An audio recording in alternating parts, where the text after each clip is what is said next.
pásame la tabla para yo lo hago.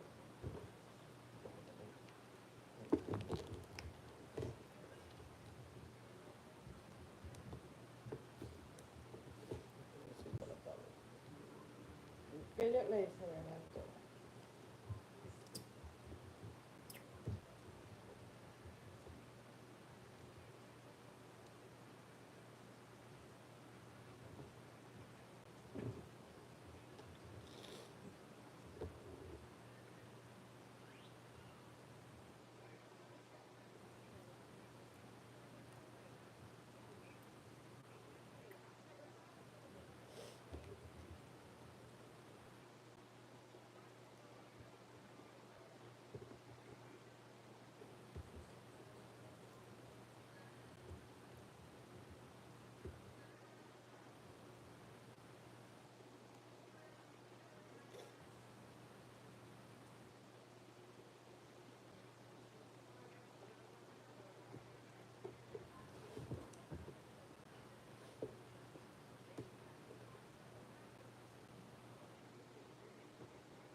We're back.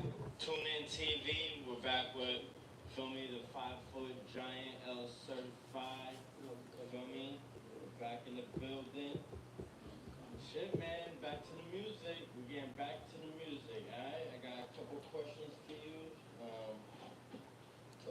Besides the Devontae Davis song, what other songs and projects? You have any projects you have dropping or next song? Like, what's coming next? So y'all already know I got Loyalty Strong out right now. Loyalty Strong, all platforms. Everywhere, Spotify, iTunes, Apple Music, Music, everywhere, you know what I'm saying? But my next tape, I'm gonna see, I'm ask the people when they want it, you know what I'm saying? Because I've been hearing a lot of different, you know what I'm saying? Fans, there you go. He's asking for your opinion. You gotta give him, you know what I'm saying? Give him a fire name. You feel me? You gotta give him a fire name for a tape. You feel me? He's just racking up songs. Yeah, I'm gonna leave it to the people for a little bit more. Okay. So title is unknown. It's up to the fans. Nah, I got a title.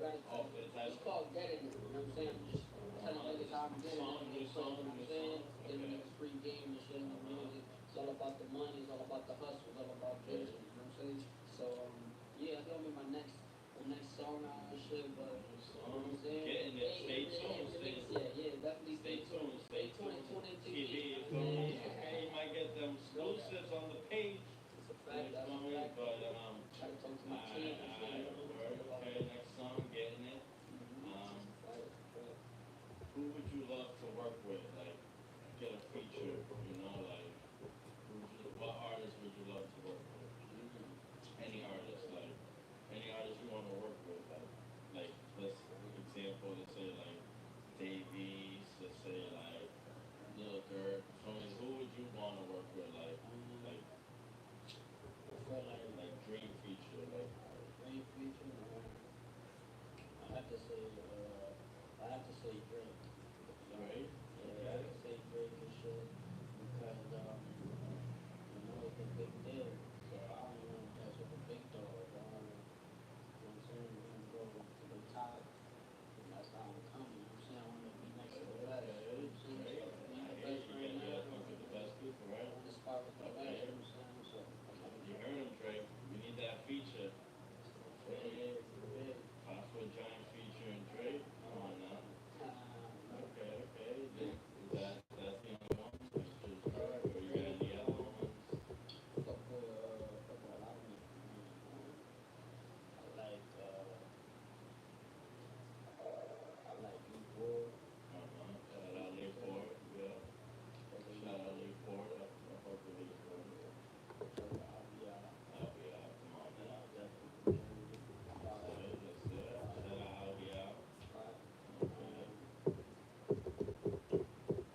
super lagi na lo. You na bella lo super.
If you're thinking of quitting your job and starting your own business, but you're not sure what kind of business to start, launch this business model in the next.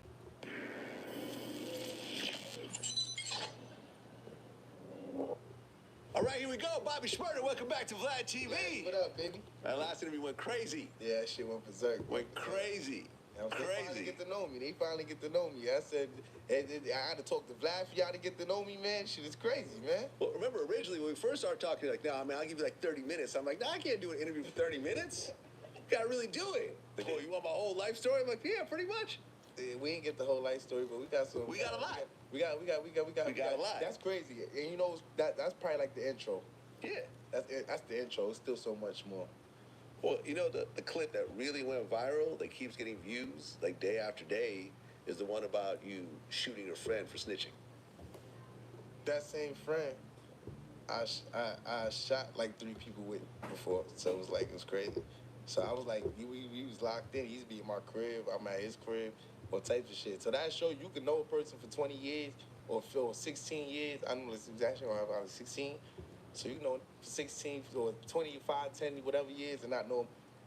So we, you know what I'm saying, we literally sleeping next to each other, Vlad. And I never knew this shit about him. You know what I'm saying? I'm putting my life on the line with this all the time. And I'm like, you a what?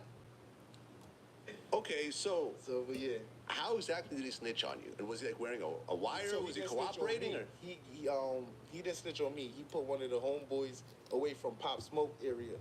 One of the older homeboys, older from Pop. Well, not older than, but an older person from Pop Smoke area from the clocks. He put somebody away for like 15 years. Damn. Yeah, for murder. And then I'm like, what the? And then you with me every day doing all types of crazy shit. And God forbid we get locked up. What the? You go? I told you my daddy got locked up for a nigga snitching on him. You sitting with me every day for, and you know I'm bad. Okay, so you said you were involved in 3 different shootings with him, but he turned around and snitched on someone else. Yeah, he ain't snitch on nobody from our hood. He's like one of those. You ever seen Pain and Full? Yeah. I ain't snitching on nobody from the hood, but I tell you, get some stuff.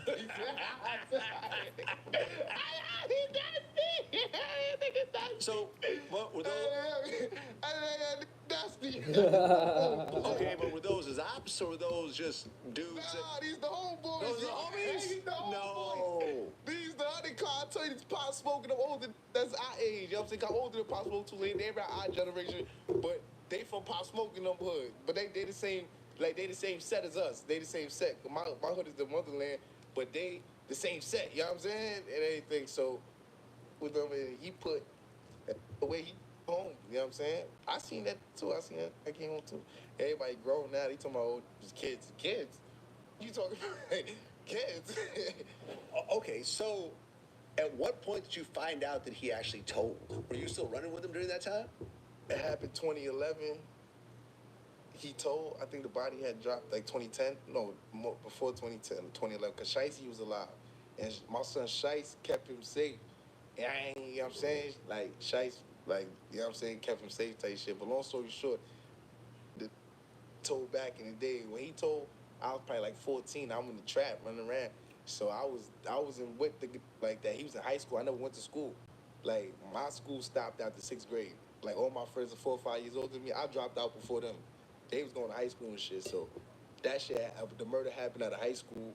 The told, I think it was over there at Canarsie, some shit, like 2010. Long story short, like 3 years later, one of the homeboys, it's some crazy shit. But anyway, long story short, one of the homeboys called me. I should know not to stop picking up this call too. This called me like, yo, Bobby, what you doing with that? And so and so and so.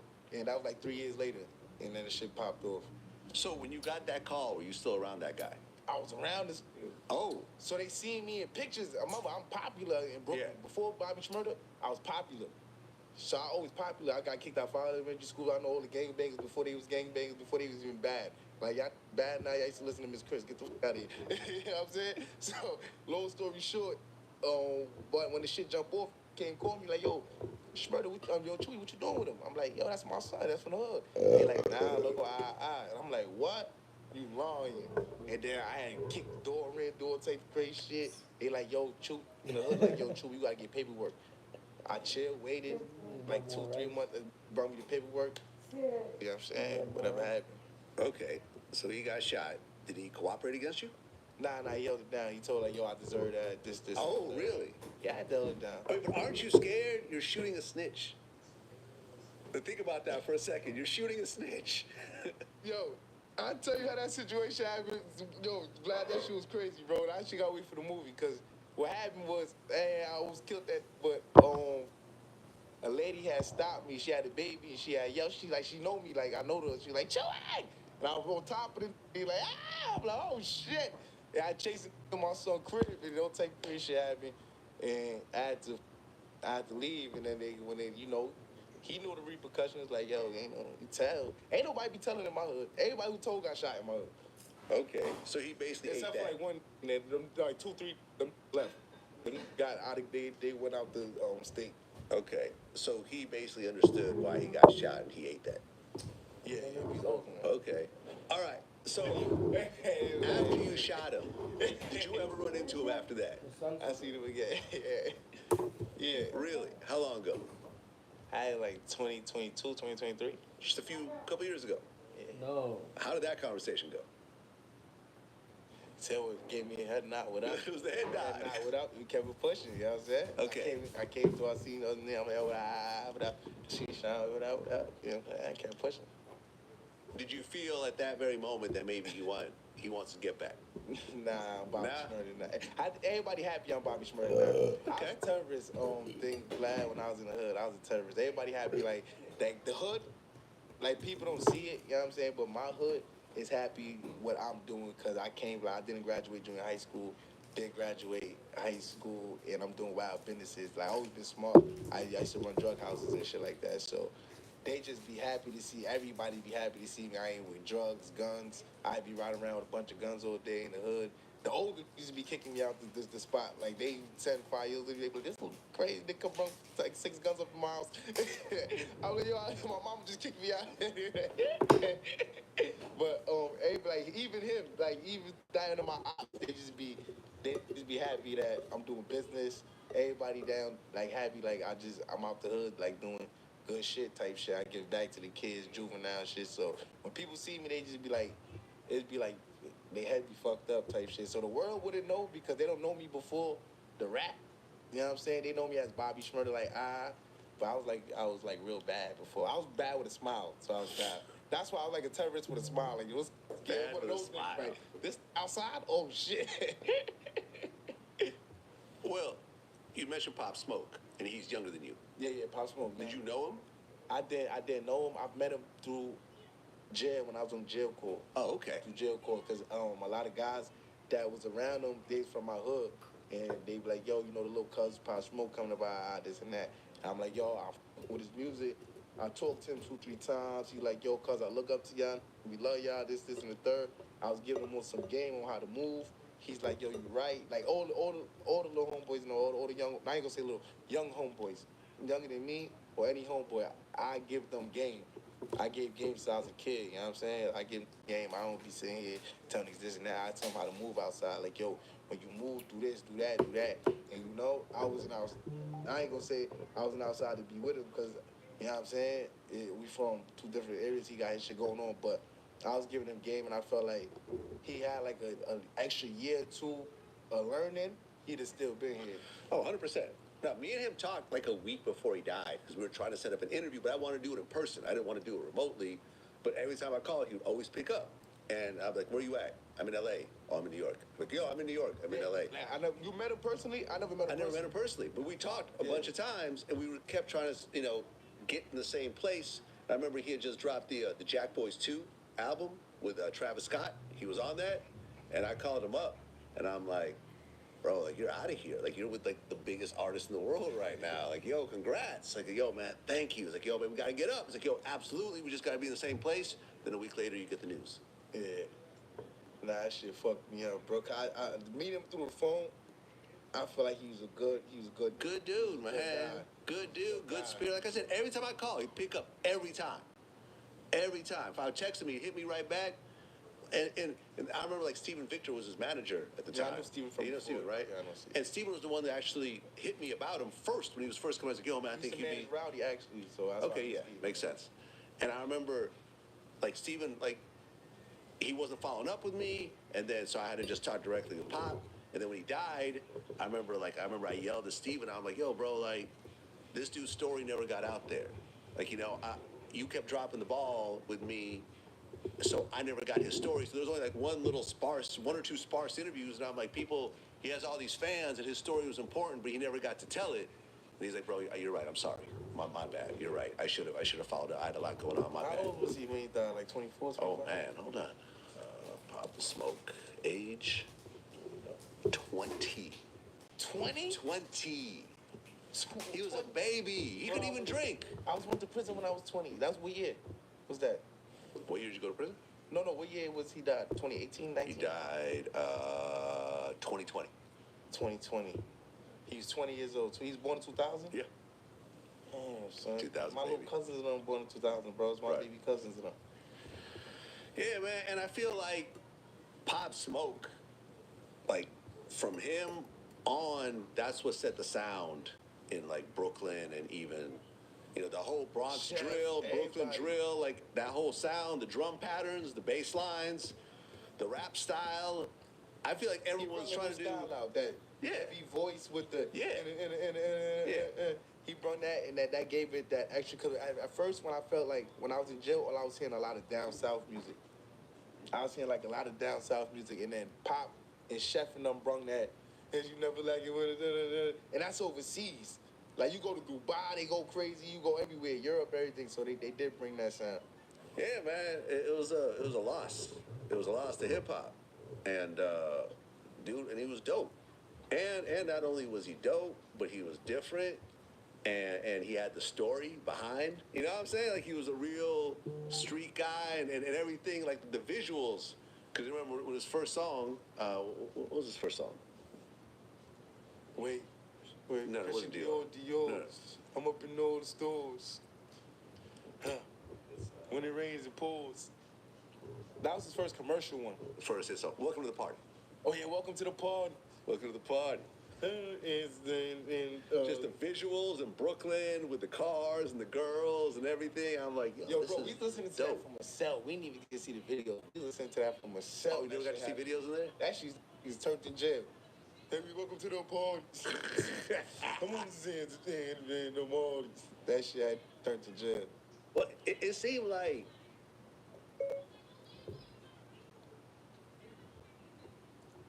a lot of these New York drill artists, I feel like they didn't learn from what you went through, and they kind of repeated some of the same mistakes. Because, like, right now, if you look at the New York drill artists in jail right now, K Flock, Chef G, I just talked to Flock. Dougie B, 504 and got caught up, Shy K, Who's Shy K? Sav G, Mr. EBK, just, artists that are still up and coming, but the first few you know about. I know, I just sent K Flock some money. I talked to him on the phone. How's he doing? He good. He holding his head. He holding his spirits. He beat the murder and everything. So, he holding his head. Right. And he growing. He grown in there. He sound different from even when I talked to him before. You know what I'm saying? He grown in there. Like, so that's good. Sometimes sitting down in there, because we move so fast outside, I know me sitting down in there in prison, it helped me mentally. it helped me. Cause you outside, you on the court all day. So sitting down on the bench, sometimes you get a break and you get the time to think, and you come out way smarter because you won't go all day outside. So when you get the time to master your mind, and he grown in there, you know what I'm saying? That I feel like that's good. It's good right now. You know what I'm saying? I mean, do you know what he's in jail for?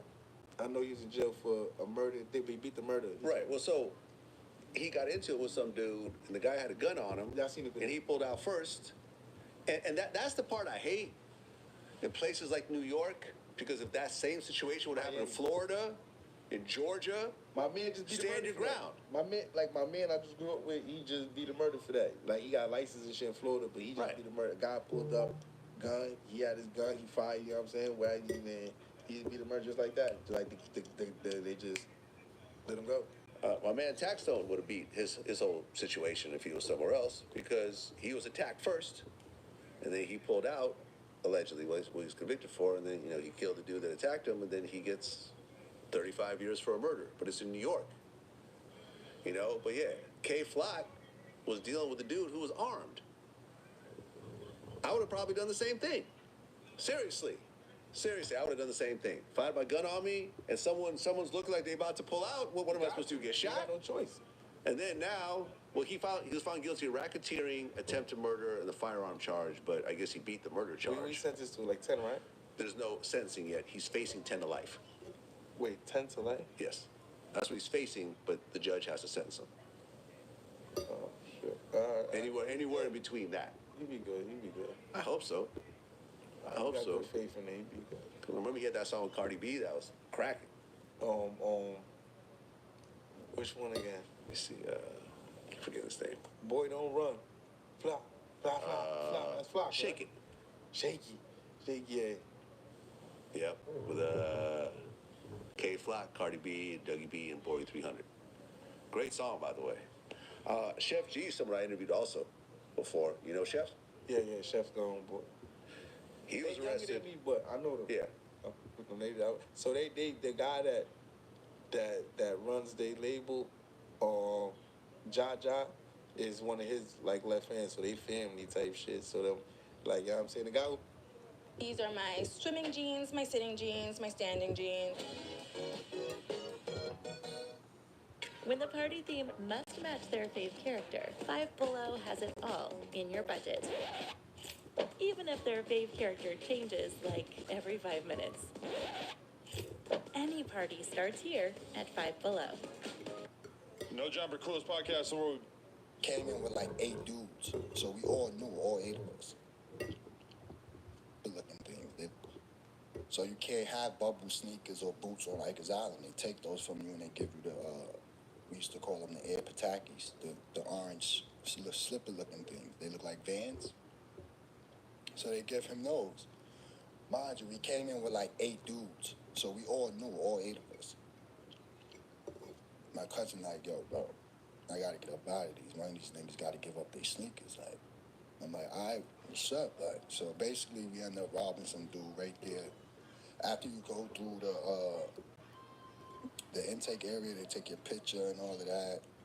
Ask you, yo, you want to go in with that on? You sure you want to go in with that on, or you want to leave it in your property bag? All right, go ahead. We go to the clinic. We sit in the back 2 rows is for the adolescents, you know what I'm saying? And there's adults like right in front of us. CO desk is right there, CO right there. They come in and out. The nurses is in the back, coming in and out, calling people. We robbing this dude for his white uptowns, a Spanish kid, right in the back. We basically friendly extorted him. That's what you call it in jail, feel me? We friendly extorted him, got him to give up his sneakers. We robbing people now for their PIN numbers. You know, the PIN numbers on Rikers Island is for their phone. We like, yo, my cousin telling me like, yo, we need PIN numbers, bro. We gonna need these phones. Like, so we robbing people, whatever the case may be. From the intake clinic, you go to Mod 1. That's like the intake dorm, open dorm, 60 beds. North side, south side. They put me on the north side, they put my cousin on the south side. So now we on the north, I'm on the north side. I'm running into people from my neighborhood I ain't seen in months. I'm like, this is where you been at, nigga? Like, what the fuck? Like, he telling me whatever the case may be, what he in there for, this, that, and third. Now I'm on jail mode, you know what I'm saying? It's my first time here. I'm trying to see what's going on, what it is, what the vibe is, you know what I'm saying? How the phones is being ran, all of that. Mall 1 is sweet. Ain't nothing going on in there. There might be a little fight here and there over the phone, over some bullshit, but other than that, it's sweet. Probably, I stood there maybe 8 days. They call you. It don't matter what time it is. It could be 5 in the morning. Pack up. You 5, 6, 7, 8 people pack up. They call your name, tell you where you're going. Mod 2, 5 lower, 5 upper, 3 main. You know what I'm saying? Me personally, I went to Mod 2. I get in there, bro, it's like 2:30 in the morning. I'm thinking niggas is asleep. It's a dorm, mind you. You know what I'm saying? North side, south side, like I said. I'm thinking everybody's asleep. Bro, I walked through the doors with the 5 niggas. Everybody that I went to the house with, before we even get to the house, they're like, yo, we gonna hold each other down, right? Yo, you gonna hold me down, right? I'm just looking like, bro, I don't know none of you niggas. I'm staying by myself, and that's just what it is. So we get through the first gate. I look to the left side, bro, it's like 30, 40 niggas on the glass gate, bro, like this. I'm like, oh, shit. One dude points to my sneakers. He's like this. I'm like, oh, man. I just threw my head back. I look to the right side, same thing. I'm like 30, 40 dudes on the glass, like waiting. Like, it's 2:30 in the morning. Why y'all not asleep? Like, you feel me? I'm like, shit. So they call my name. South side. Before I could make it to go walk to the south side, somebody's coming from the north side to walk through the whole crowd, and he's moving the crowd as he's walking through. I look to the left, and it's my man from my block. I'm like, oh, shit. He tells us, yo, that's my cousin. Yo, don't put him over there. Put him on this side. They put me on the north side. That's the blood side. The south side was the Crip side. I'm like, oh, shit, thank God. You feel me? So I get in there on the north side. I see a few more people from my neighborhood that I know. I'm like, damn, just like everybody from the hood is in here. Like, the fuck? So we just in there, bro. We gelling. You know what I'm saying? There's nothing else to do. You can't do nothing. It's the same shit all day, every day, day in, day out. It's not like in prison up north, you know what I'm saying, where it's programs, you gotta go to this. Rikers Island, you stuck in the house all day, bro. Unless, well, when you go to school, besides going to school. Other than that, you staying in the house. You go nowhere. Unless you're going to a visit, you know what I'm saying? Other than that, you stay in the house. It's the same shit all day, every day. So we in there, riots, all type of crazy shit, bro. CO abuse back then, bro, was so crazy, bro. Like, I seen a lot of COs from Rikers Island here, bro. Like, Ebro, I know him from the box, you know what I'm saying? OBCC, old boy. I was in the box, 2 Southwest. Wait, really? So Ebrod was there in the box? Yeah, he was there in the box when I was there. Yeah. So you this listened... was 2006, I believe. Are the stories true that he says? Yeah, hell yeah, they true, bro. Yes, it's nothing that... Here we go. I can't help it if I'm popping, see them watch like I feel fabulous. Work it out. None of them COs from Rikers Island that ever came on your show, bro, everything they said was the truth. Plus more, you know what I'm saying? It was crazy, bro. It was a crazy, I'm talking about riots, lockdowns for days, bro. Like, if somebody get cut real bad, a CO get assaulted, the whole jail is locked down. Every jail on Rikers Island is 10 jails. Every jail locked down. 3-4 days, non-stop searches. Back to back. As soon as they leave from messing up, they come in and fuck up everything. Make you go through, put your head on the metal detector, all that, scoop, all of that. Strip search, bend over, spread them, crack them, all that. Just lift your nuts, everything. 4 days straight, bro. They could leave 5 minutes later, another search team is coming. You could be in the middle of fixing your shit, your whole cell, or have your joint fixed up how you already had it before the last search came. These niggas come, another one, ESU, Emergency Search Team. They come, fuck your shit up. You know what I'm saying? And these officers aren't afraid to put hands on you. Hell no. It's a totally different environment back then. Bro, back then, bro, it was straight bones breaking. It was no talking, bro. Let me tell you something, bro. They had teams. It was a team called H&M. These are two COs. One name is Holt, one name is Miller. Miller is like 6'8", bald-headed, brown-skinned dude. And it looked like he was in a fire. You know how them people be in a fire and they got like lights, patches all over their body? He looked as scary, bro. He was like 6'8", bro. His hands was like two hands, like, bro, he was slapping adolescents. These are 16, 17, or 18-year-olds. He was slapping people heads off, bro. Like, they was breaking bones, but it wasn't like today. Like, all the COs now is they young. You know what I'm saying? 21, 22. Back then, bro, the COs was 40. They was in their 40s, late 30s, early 50s. And they looked like they was on steroids, bro. Their arms was like crazy big, bro. It was like they had another team, B and Mac. You know what I'm saying? Mac, his name is McDonald. Bald head, black, big, stocky dude. B was another bald head, black, big, stocky dude, bro. Like, they was breaking people up, bro. Like, it was crazy, bro. Like, they was breaking jaws, arms, like, it was crazy, bro. Like, especially the adolescents, because Where my we chocolate? young, you feel me? We don't know no better. We just taking the shit and going on. Some niggas is fighting back, don't get me wrong, but they getting twisted after they fight back. Like, they are breaking them up, like, you know what I'm saying? And it was just crazy, bro. Like, back-to-back searches, bro, back-to-back fights. Like, I was in this one house, right, 5 Main. This was like 07, beginning of 07, late 06, beginning of 07. So it's two dudes that run the house, that got the house, you feel me? One dude got half, the other dude got half. Then there's 4 dudes that's on the team, you feel me? They the ones who basically running down on niggas. Yo, you gonna be with the program, you gonna send in your commissary, your phone calls, you go to visit, you gonna give us your new t-shirts, your new boxes, and shit like that, your sneakers, whatever. So, 2 niggas running the crib, 4 niggas on the team. Back then it was chairs. It was colorful chairs in the day room. You couldn't sit on that chair if you was a nobody. Like, if you pulled the chair, you better expect to get smoked by the whole house. Everybody jumping right then and there. If you was a nobody and you just came in and pulled the chair and sat down, there was none of that, bro. And now they got those chairs out of there because of, you know, my generation that was coming through Rikers Island, fighting over the chairs, getting stabbed over the chairs, cut over the chairs, phones smashed in their face over the chair, TV smashed on people's heads over the chairs. They took them out, you know what I'm saying? And like I was saying, that one house, 5 Main, North Side. Bro, it was hell in there, bro. It was hell in there, bro. Every day, the nigga that ran the house used to come out. We used to line up for school, 8 o'clock in the morning, something like that, after breakfast. He used to be at the top of the tier by the CO's bubble, and he'll scream, yo, y'all niggas want to go to school today, or y'all want to stay in for the whole morning?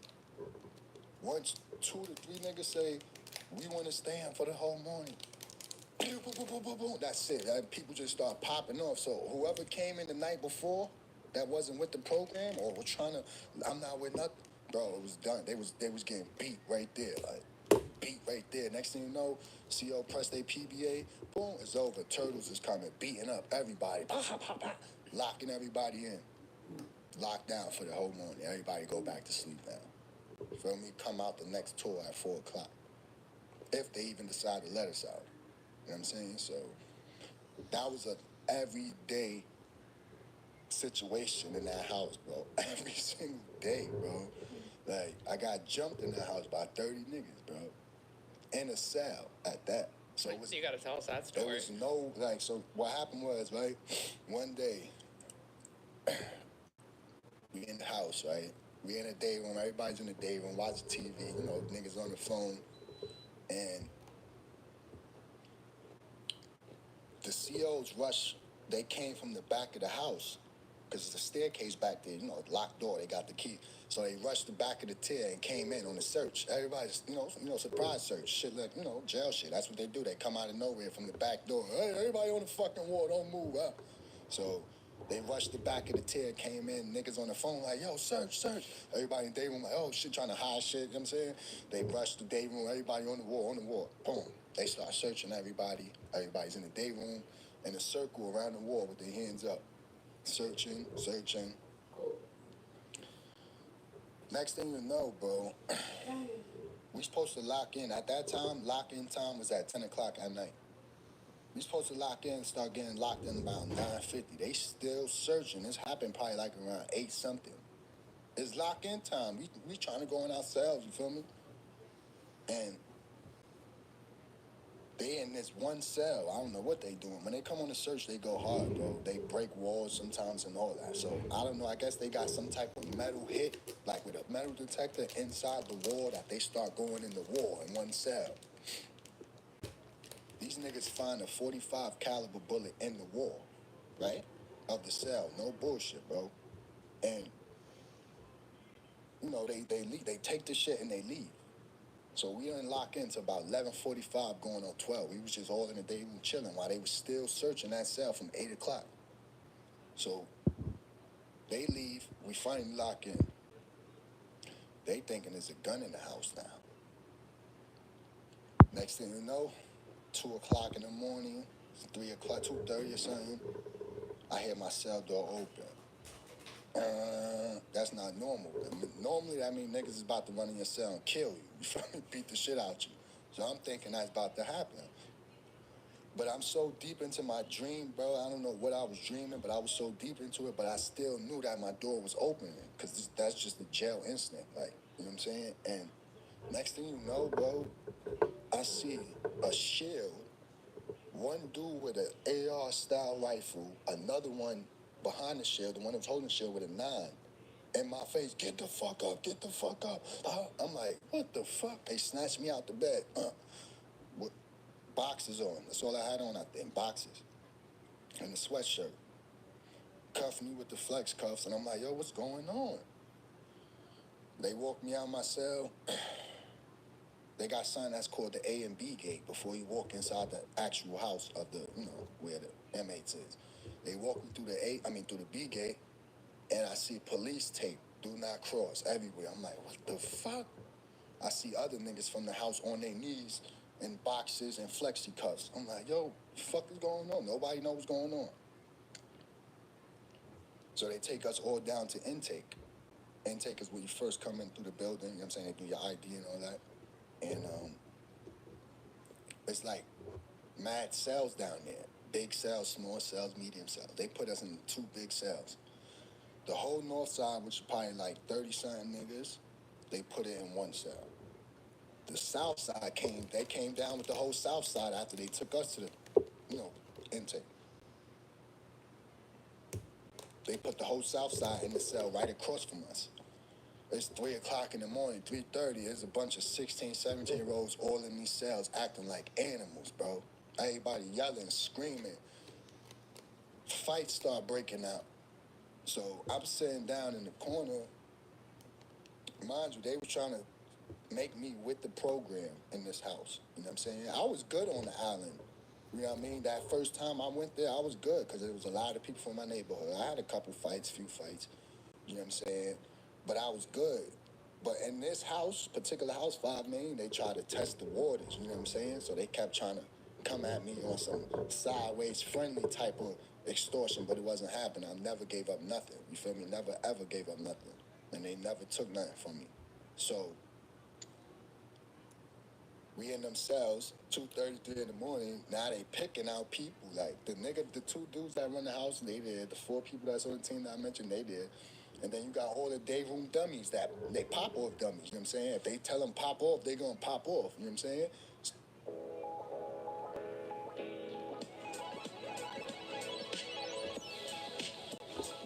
So I'm in the corner. This one dude grabs my foot and pulls me off because it's like a little, you know, cement little thing coming out the wall where, you know, you can sit. He grabs my foot and yanks me off the thing. And I'm like, oh, man. I fall to the floor. I immediately curl up because I'm in a I know they all gonna try to get hits on because this is just how Rikers Island is.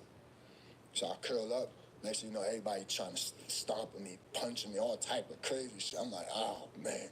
But it's not really affecting me because they all hitting each other trying to hit me too. You feel me? Because you got 30 niggas on one dude. It's not gonna work. Everybody gonna be on top of each other trying to hit him. You know what I'm saying? Hit him and they hitting each other. So that's how it happened. But you know, they did get their hits in and all of that. And I'm like, all right, it is what it is. I'm not about to die in here. Like, you feel me? After that, they just left it alone. They went on to the next nigga. And I was like, all right, it is what it is. Like, you feel me? After that, I was good, though, in that house. You feel me? They ain't never try to play games with me again. None of that. And, yeah, it was that situation was crazy. I thought I was going to die, honestly, bro, because there's nowhere to run. It's like, you literally in a cell. And it's locked. There's nowhere to run at all. You can't go nowhere. You just got to deal with it. And they had guns? You said they walked in with guns. No, those were the COs. Yeah, but they had guns commonly? Well, I thought they're not allowed to have guns. nah, it wasn't. The reason why they had guns is because they thought that it was a gun inside of 5 Main North Side. Okay. Once they found that bullet in the wall, they thought it was a gun in there, in the house. But it wasn't. You know what I'm saying? That shit must have been old, been there for decades, you know what I mean? So it wasn't nothing there. So the COs, the ESU, the emergency service team, them niggas came. That's the ones who came with the rifles and the gun. Yeah, those are the ones who had the guns. But probably like rubber bullets or? No, those were real guns. They brought real guns Those were real guns. Those wasn't no rubber bullets, bro. Wow. Those were real fucking guns, bro. Those wasn't no rubber bullet guns. Now, what happened to you? Had you ever seen that happen to you? Happen to other inmates? What, getting jumped? Yeah. Yeah, I was a part of it. Yeah, hell yeah. Bro, every single day there's alarms. Every day, multiple, more than 5. Every single day. And the adolescents back then, 06, 07, it was crazy, bro. Like, bro, it was multiple alarms on the school floors, on the visit. You could be on a visit with your family and get popped on. Just right there. I thought that's like a safe zone in prison. Hell no. Hell no. Ain't no, not on Rikers Island. Might be in other states is like that, but in New York State, bro, New York City, Rikers Island, bro, they don't care if you're with your grandmother, your kids. If you got a problem with somebody or if you got beef with somebody, niggas will pop off on you right there. Or right before you even get on the visit floor. Now you looking with a cookie and bust the lip to go on the visit. Oh, that's real shit, bro. Why would you jump other people? Why do you participate? For me personally, it was just like in 06, it was just to like be down, basically. Like in Rikers Island, bro, at that age, bro, you have to become a product of the environment that you in, sadly, or you're gonna be a victim of the environment that you in. You know what I'm saying? And that's just how it was back then.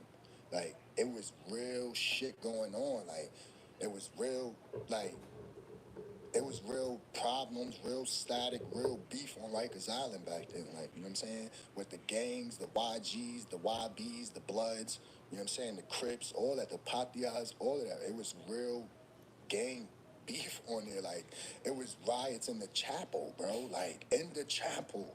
Like, normally we go there to conversate with other gang members and exchange paperwork or information, whatever the case may be. People don't really go there for it to be, you know what I'm saying, the chapel. Like, you might go get some rosary beads and that's about it. But really, you going there to link up with your mans that's on the other side of the building or in another house that's y'all both gang from the same gang and y'all got information to trade or whatever the case may be.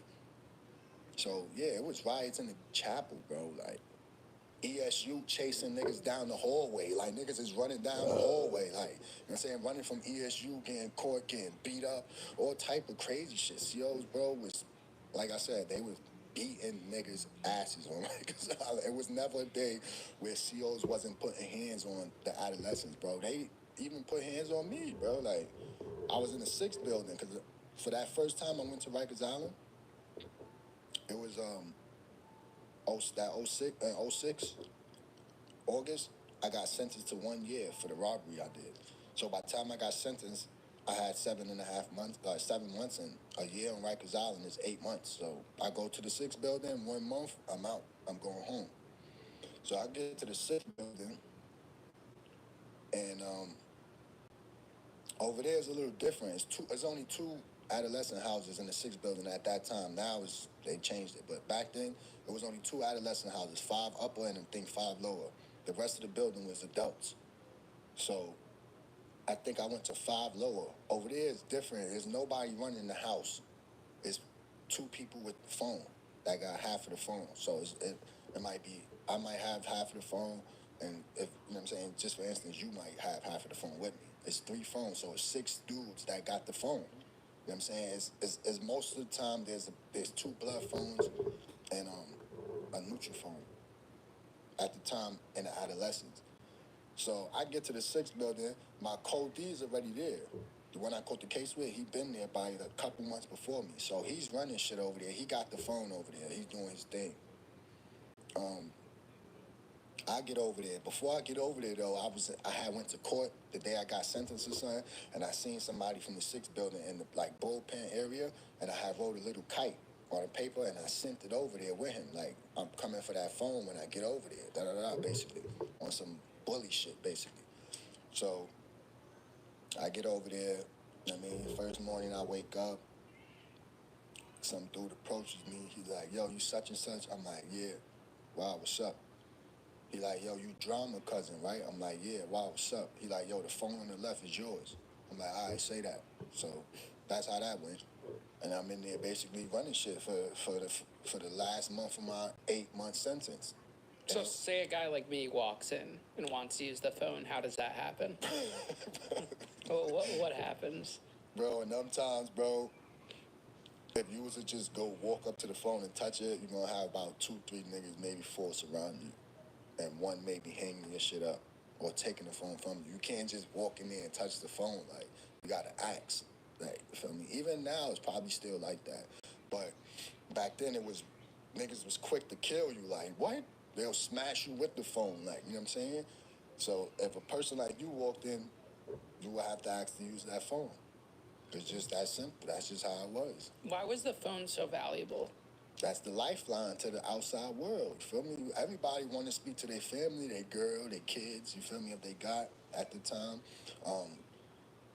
Commissary, you gotta check your account to see how much money you got. You know what I'm saying? For commissary coming up. You know what I'm saying? So that phone was like everything for everybody. You know what I'm saying? It was just only for the fittest. You know what I'm saying? Whoever was the strongest person, like, you know what I'm saying? Or as we would say back then, let they nuts hang. You know what I'm saying? If you wasn't a person that was ready to let your nuts hang or drag your nuts and let niggas know that you not one of them soft niggas, you gonna do what you want, then it was over. Couldn't the prison just install more phones? Yeah, but they ain't doing that shit. Like, why only have, like, say, 2 or 3 phones? I feel like you could have a bunch. I feel like it's a control thing, you know what I'm saying? Prison is not meant, or jail is not meant to be like a hotel, you know what I'm saying? It's meant to supposedly change you, but that shit don't change you. I think a place like Rikers just makes you more violent. That's all it does, bro. Make you more of a criminal, bro. That's it.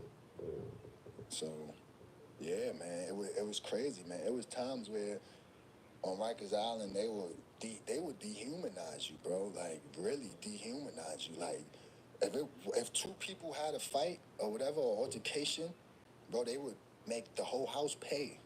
Everybody stripped naked, 60 dudes stripped naked, line up next to each other, ass and balls, dick right next to each other, bro. And everybody's going like this, holding their shit. Like, literally, bro, I swear to God, bro, like, they will really violate you, bro. Captain Kelly, he was a bitch-ass nigga. Both of them. There's 2 of them. The light-skinned one and the dark-skinned one. They both bitch-ass niggas, bro. They will violate you, bro. You fighting too much on the tour, making them come out and have to do paperwork, bro. One by one, they cracking your cell. They taking you in the day room. You walk in the day room, it's 5 football player looking niggas, bro, like this. And the captain is slapping the shit out you. Bow! Go back to your cell now. That's how it was, bro. I swear to God, bro. Like, How often are you in your cell throughout the day, in a typical day?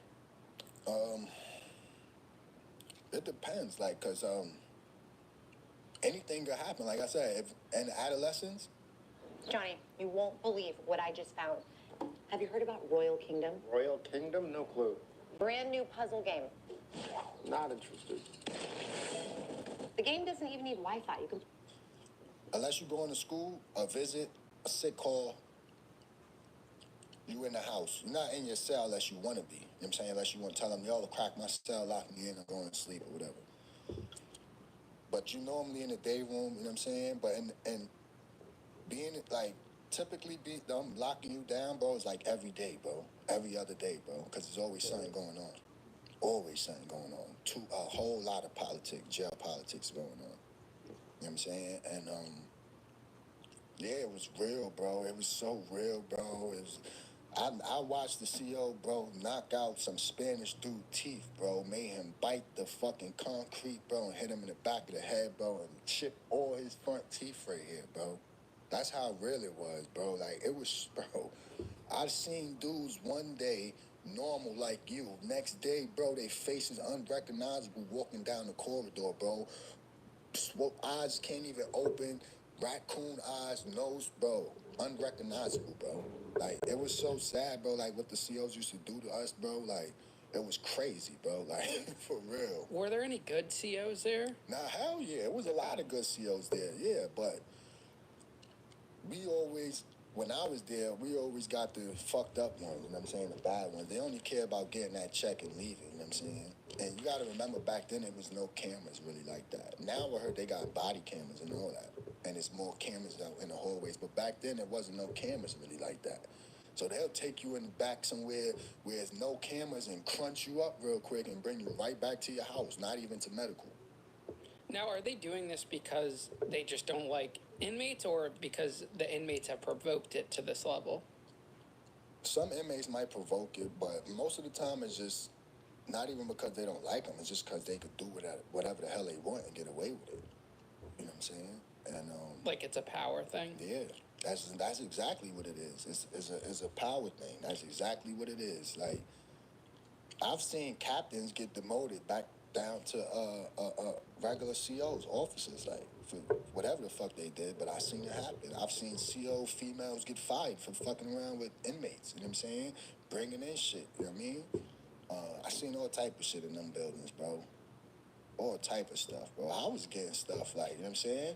Here and there, some Chinese food, you know what I'm saying? KFC chicken here and there, you know what I'm saying? Because you got to understand one thing. When you jailing in Rikers Island, them COs, bro, they be there sometimes 3 days straight, bro, doing triples. They don't get to go home and see their family. You know what I'm saying? And if they do, it's for a brief moment, and it's right back to the job. Especially if you new, they killing you with the hours over there. COs calling in, calling out. I mean, like, yo, I ain't making it. Now they stuck. Can't go nowhere. No meal. They can't go to lunch. None of that. So, over time, especially with these females, even with the guy COs too, you seeing COs that's from your hood in there. Like, you know what I'm saying? I got family members that's COs right now on Rikers Island. You know what I'm saying? Captains, regular COs, all that. You know what I mean? So, you seeing them all day, every day. So, that relationship, it starts to grow, especially with the females. How come your dad and mom couldn't bail you out of this robbery situation, but they could bail you out of the drugs? This robbery joint, it was like out of their hands, like, cause they already told. Well, my mom, for that first thing that happened when she got me out of it, it wasn't actually like me getting bailed out. Like, you know how when you go pay, it was just they knew some people that knew some people. You know what I'm saying? So that happened in the borough that I was from. You know what I'm saying? The Bronx. So she knew people, and especially the area, like I would say, they would call it from up here like the district, which is like the confines of like a certain precinct area. So she knew like a lot of higher up people in there. And then it's like, once I started getting older, it's like, if you're not gonna listen to your parents, they just get like, sadly, they just give up on you. Like, you wanna be grown, you wanna be an adult, you're gonna see what this shit is about, basically. You know what I'm saying? That's exactly what they telling you. You don't want to listen to me. If you learn the hard way, that's on you, because I'm telling you. And that's the problem today with the youth. You know what I'm saying? They don't learn from the ones that came before them, like me or you. You know what I'm saying? But yeah, that was wild. Like, you know what I'm saying? they couldn't get me out of it. And then my mom, like I said, we wasn't a family that had money, you know what I'm saying? My mom was always struggling, you know what I'm saying? And my pops, he was doing his own thing, you know what I mean? He always told me, like, don't go to jail, man, because I'm not going to be I'm not going to be able to always get you out of a situation, like, you know what I'm saying? Or your mother. So that's why, man. And honestly, I think my mom was trying to make me learn a lesson. You know what I'm saying? Because she always told me, like, I'm her first biological son, you know what I'm saying? So she always told me, like, that's not the place for you to be. Like, I don't want you going there. I don't want you doing this. Like, you know what I'm saying? Honestly, I was trying to follow in my father's footsteps, but I ended up getting in trouble, caught up with the law. And, yeah, that was wild, bro. I sat in there and I just rotted away on Rikers Island for that time. You couldn't tell your dad what was going on there at Rikers because he was a cop. Yeah, but that shit don't mean he couldn't have did shit about it. He couldn't have did a damn thing about it. Like, you know what I'm saying? If he could have, I would have probably told him. But at the time, I was so caught up in the environment, it's like, I didn't give a fuck. Like, you know what I'm saying? When I got to the 6th building, like I was saying, right? I had 4 weeks left to go home. Mind you, the house that I was in, I had the phone. It was a Crip house and a Blood house. And I'm like, what? What did I just walk in? This is never allowed. You a Blood, but you living with Crips, or you a Crip and you living with Bloods. But that's just how it was. Like, one half of the dorm was Blood, the other half was Crips. So there was always a lot of problems over the phones in there, in the 6th building. One time this dude, I'm talking to my girl on the phone, this Crip dude comes over and banged my call.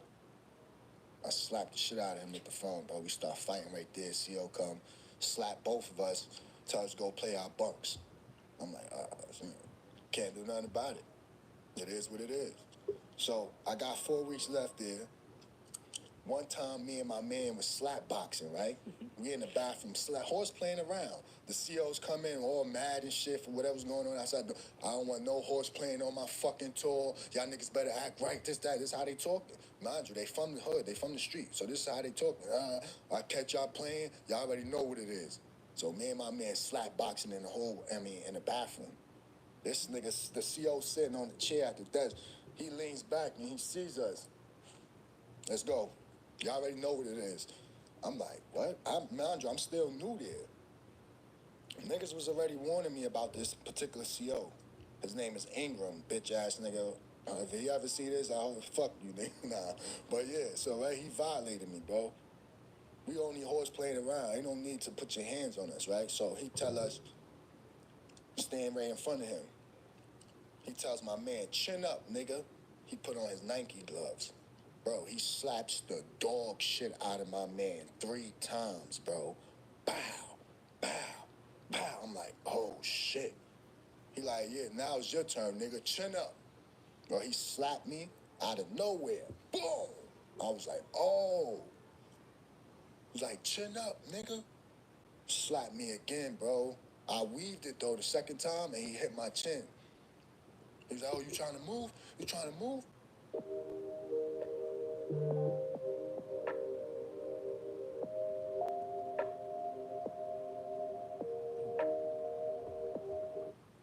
Put your chin up, nigga.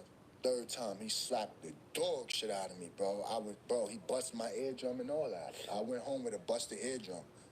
I didn't know no better. I could have got, you know how much money I could have got off of that? A lot, yeah. What? Bro, he busted my eardrum. I didn't know no better. I went home like that, bro. And all of that. And then the crazy shit is, too, the night I went home, it was a riot between the Bloods and the Crips. The whole dorm, 60-man riot, bro. 2 o'clock, 3 o'clock in the morning. Niggas had a riot. Turtles come. I'm trying to play the side because I go home in the morning at 8:30, 8 o'clock. I'm out of here. So I ain't trying to get caught up in none of this.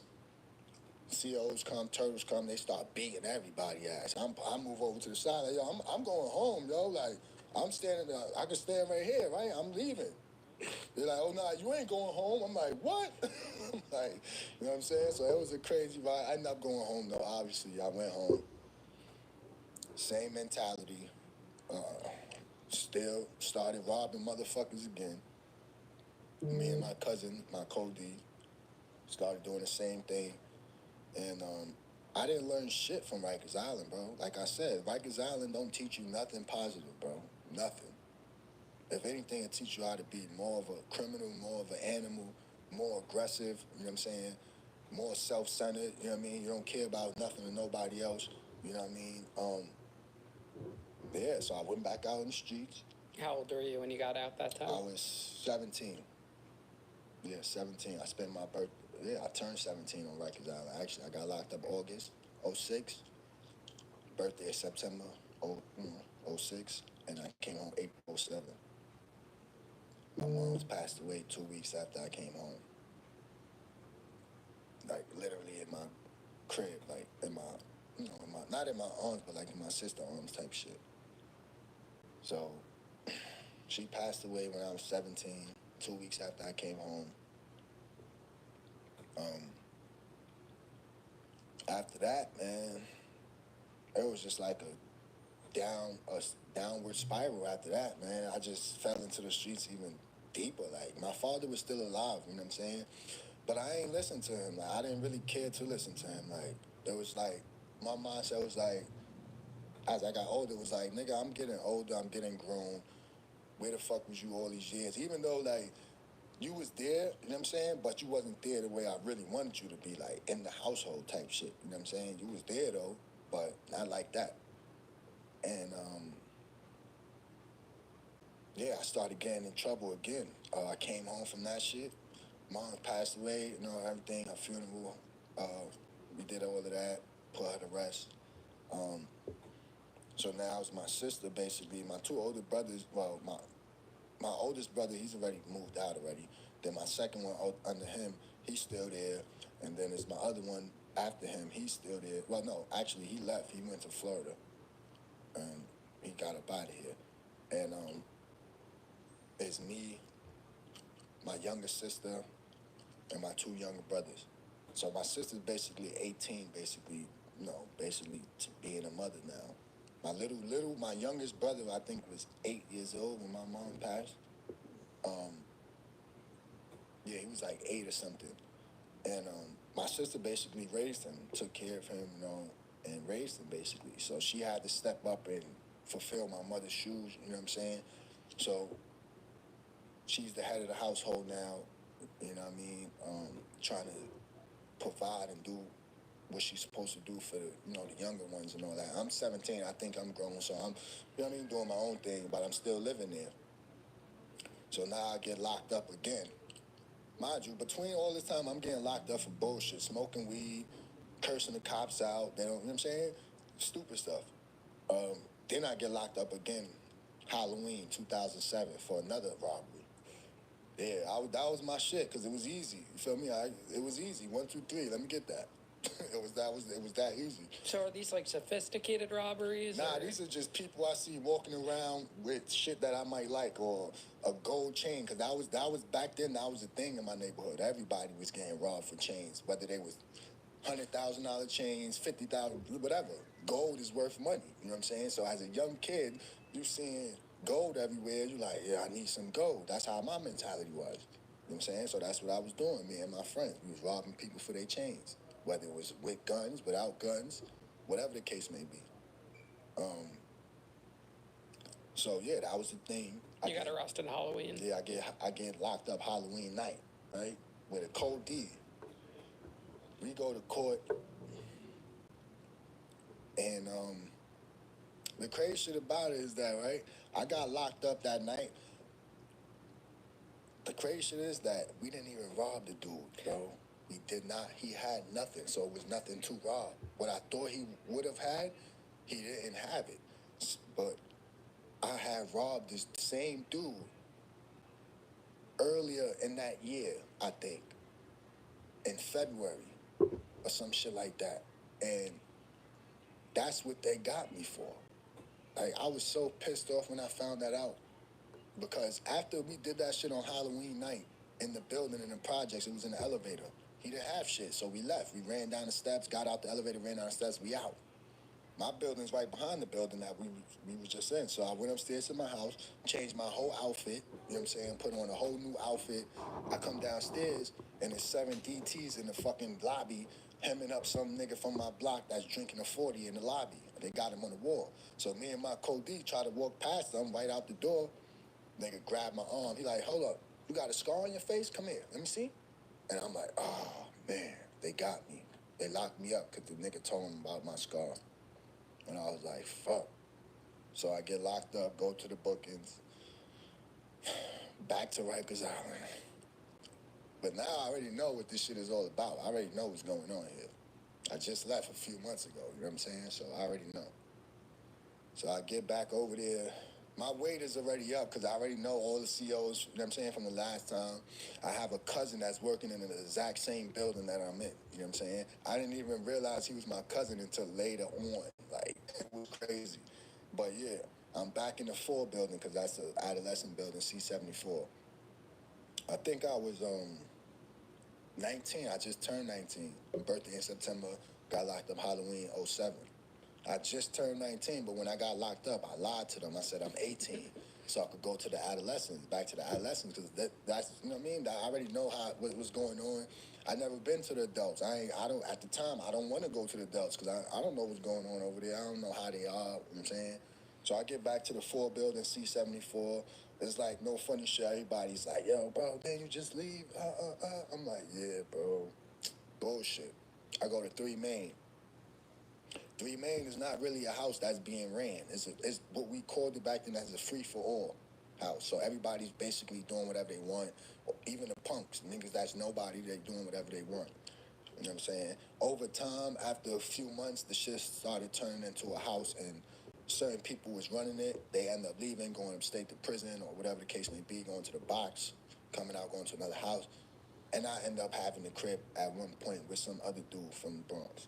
So we wasn't really doing nothing in there. We was just chilling, you know what I'm saying? It was a lot of joking around going in there, a lot of snapping, cutting ads, telling jokes, you know what I'm saying? It was probably a few fights here and there.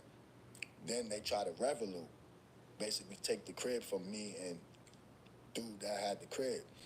They sent some, not even they, some pop-off dummy from Queens popped off on me. I'm standing by the bathroom in the day room. I'm, about to get on the phone, waiting for the phone. And he just comes up to me and he punches me dead right here in the middle of my nose. And I looked at him and I'm like, mind you, I'm 6'1". He's like, he's like 5'6", 5'6", short dude from Queens. He punches me in the nose right here, and I looked at him, and I just two-pieced it, and bing, bang. It didn't even faze me. Like, it hurted a little bit, but it didn't faze me. I two-pieced it, bing, bang. He fell back. His mans came. They started trying to jump me. Boom, they hit me a couple times, you know what I mean? Whatever the case may be. I get it in with them, start shaking it with them. The CO hit the PBA button, turtles come. You motherfuckers pack me up. When they pack me up, like, all your stuff, all your belongings is still in the house. You in intake. They take you to intake while all your stuff is in the house.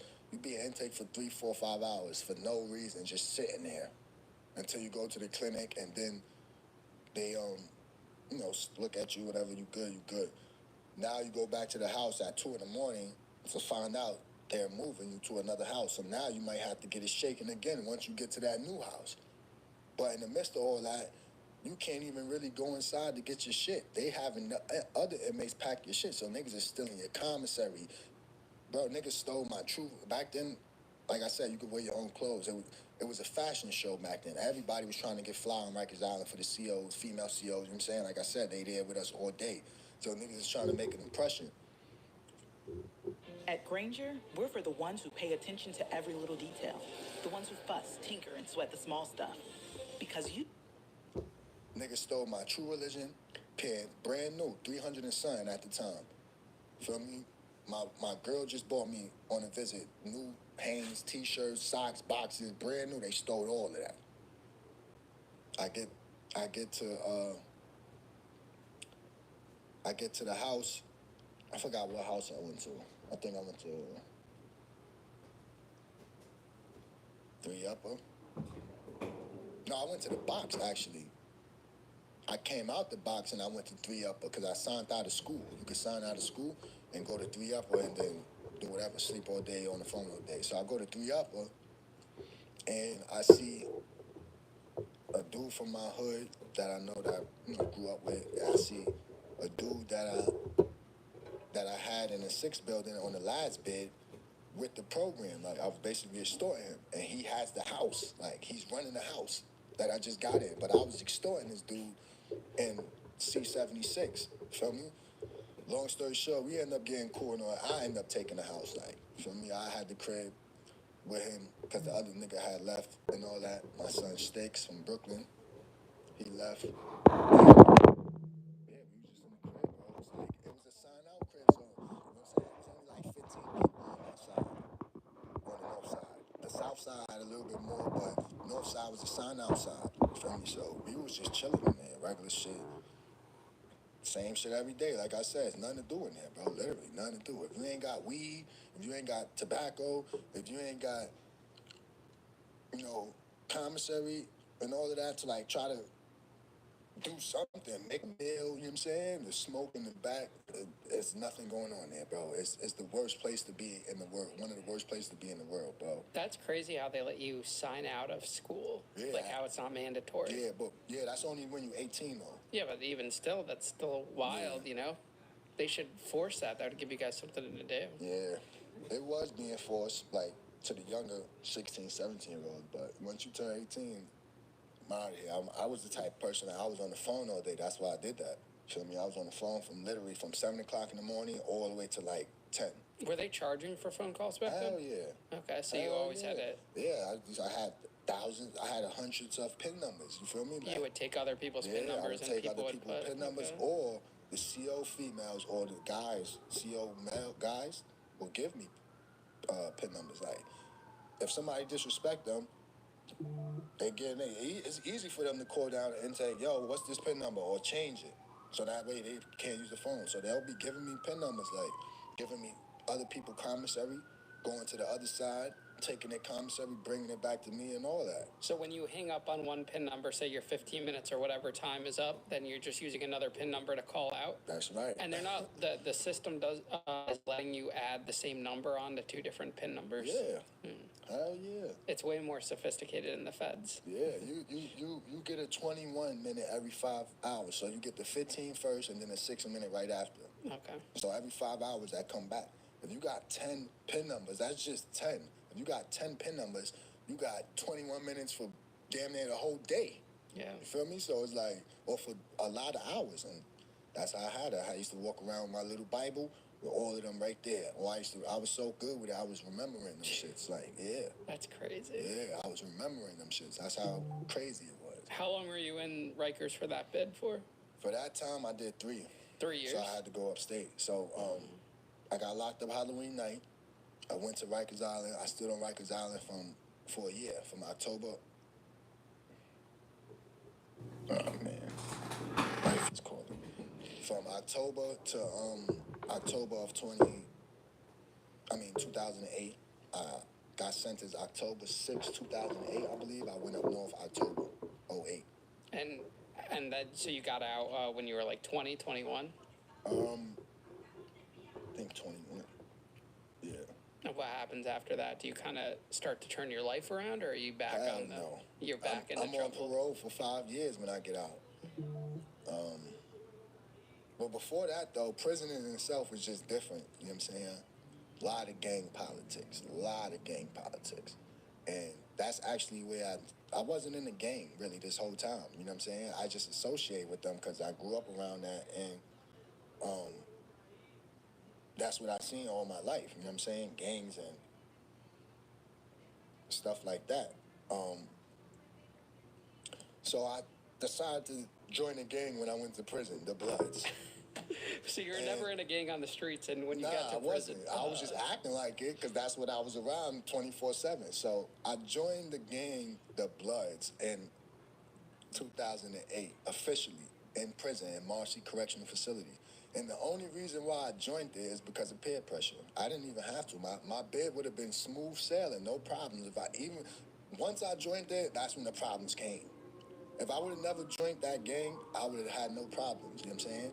And it's not even your problems per se. It could be the person that's in the same gang as you. They probably become your problems now. You know what I'm saying? And so when I first got up north, mind you, I ain't have shit. I ain't got nobody. The only person there is my sister. She held me down for the whole 3 years, sending pinkies, which is money orders, and commissary packages, clothes, stuff like that. So every day I'll go to the mess hall. I'll be walking to the mess hall. You know, when you go to prison, you link up with niggas from your city or from close to your city. Like for me, Harlem, Bronx, shit like that, Brooklyn, and I start hanging out around a couple of blood dudes, you know what I'm saying? And every day they asking me, yo, when you gonna throw this rock in your pocket? Meaning turn stone, because, stone is a rock. I was bloodstone villain. And every day we walk into the mess hall, yo, when you gonna put this rock in your pocket? Go to the yard. When you gonna put this rock in? You with us all the time, yo, put the rock in your pocket, turn stone. So I'm like, all right, fuck it. I end up just turning stone. Now it's like you gotta learn all this paperwork, all this stupid shit, bro. I had 3 days to learn everything, and I learned it, surprisingly. And so I'm in there. I'm chilling. Like the bid is going smooth when I first get up north, until the politics start coming into play in the prison system. You know what I'm saying? Within that particular prison. The homies basically started going to war with each other. And I'm like, what? What the hell is this? Like, this shit is retarded. Like, so long story short, like I said, I was stoned. We started going to war with each other over prison politics of set getting faded, meaning no good no more, all this other stupid stuff, you know what I'm saying? And now it's a war between the stones, and I'm stoned. So I'm going to school at nighttime, right? GED shit to try to get my GED at nighttime. But I'm going to school with one of the head dudes that we got war with now. And he's about 6'5", 250, 60 pounds. I'm only 6'1", and I'm like 160. And I'm like, oh, nah, I'm not about to go to school no more. I'm gonna have to stab this dude, or he gonna stab me or something, cut me or something. So I'm like, you know what? I'm signing out. I signed out. My early release date was in 6 months. I'm like, I got it. I'm trying to make it home for the 2010 summer. Like, so a couple people end up getting cut on the walkway. It was crazy. I ended up finishing ASAT and ART.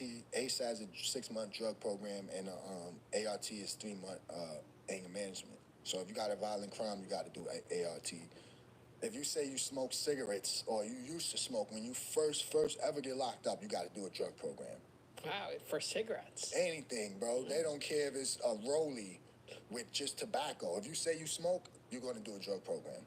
So I ended up doing them 9 months. I finished it. After I finished the 9 months in Marcy Correctional Facility, they packed me up, sent me down the block to Mid-State Correctional. So I get to Mid-State Correctional, nothing but tension in the air with the bloods. Nothing but everywhere you go, you feel it. And over there is a little different because when your question is actually a bunch of questions. When's the best time this weekend to host a backyard barbecue? And what's something impressive I can grill that I don't have to stand right next to the whole time? Every compound is different, like the walkways. In Mid-State, it's so many blind spots. Like, it looked like a big college campus. Like, you know how college campuses is, where it be blind spots a lot everywhere? That's what it looked like. And it looked like it's buildings. It's not like dorms. It's buildings. It should look crazy. So you could get stabbed or anything anywhere at any given time, and nobody will even know. Especially if you get caught in one of them in the cut somewhere, you left for dead unless a CO finds you. So I get over there, same thing, tension. In the yard, in the mess hall, in the gym, everywhere. Prison politics. Next thing you know, I get a call from the counselor. Oh, you gotta go to counselor over there. I go down there. He's looking at my file. He was like, "You're too young to be in here. I'm sending you. You gotta go. I'm gonna send you to Green or Washington." I'm like, oh man, those are the adolescent jails. Everybody that was on Rikers Island as an adolescent is there. I don't want to go there because I already know I'm losing my good time. Once I step in there, it's over. Something's gonna happen. So I tell him that. I say, yo, please don't send me to Green, yo. Send me to Washington, man. Where it's less chaotic, you know what I'm saying? I get to Washington, everybody's there. Mind you, that's an adolescent jail, 16, 17, 18. There's a few adults in there, but the rest is straight adolescent. Everybody in there is a big homie. Everybody trying to call shots. Everybody is this. Everybody's that. I'm like, oh, man, what the hell? I'm used to being around the older niggas, you know what I'm saying, the grown folks, you know what I mean, in prison. And, you know, they move way different than the younger generation. So I'm in Washington, everything going smoothly until the YGs. I don't know if you ever heard of that, but that's a gang from